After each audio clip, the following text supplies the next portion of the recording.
ছাত্র জীবনে সরস্বতী পূজার একটা আলাদাই মাধুর্য আছে।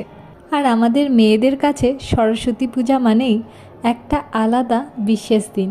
কারণ কি জানেন? কারণ এই দিনেই আমরা মেয়েরা প্রথম শাড়ি পরতে জানি। শাড়ি পরাটা কি সেই জিনিসটা প্রথম উপলব্ধি করি। প্রথমবার শাড়ি পরতে গিয়ে শাড়ি ছিঁড়ে যাওয়া বা শাড়ি খুলে যাওয়া, এসব অভিজ্ঞতার কোনো অন্ত নেই। আমার মনে হয় এই অভিজ্ঞতা সবারই হয়েছে, আমারও হয়েছে। তবে এখন আর আগের মতো উন্মাদনা নেই, কারণ বাইরে থাকার সুবাদে সেই সকালবেলা কার বাড়ি প্রথম পূজা হচ্ছে সেই খোঁজাটা আর হয় না। এখন আর আগের মতো সরস্বতী পুজোয় কোন শাড়িটা পরবো সেটাও গুছিয়ে রাখি না। তবে এখনও সরস্বতী পূজার আগে কুল খেতে আমার ভয় করে। তবে আজকের দিনে সবাই যেখানে সুন্দর শাড়ি পরে ঘুরে বেড়াচ্ছে, আমি এইমাত্র বাজার করে এলাম আর এখন রান্না করব।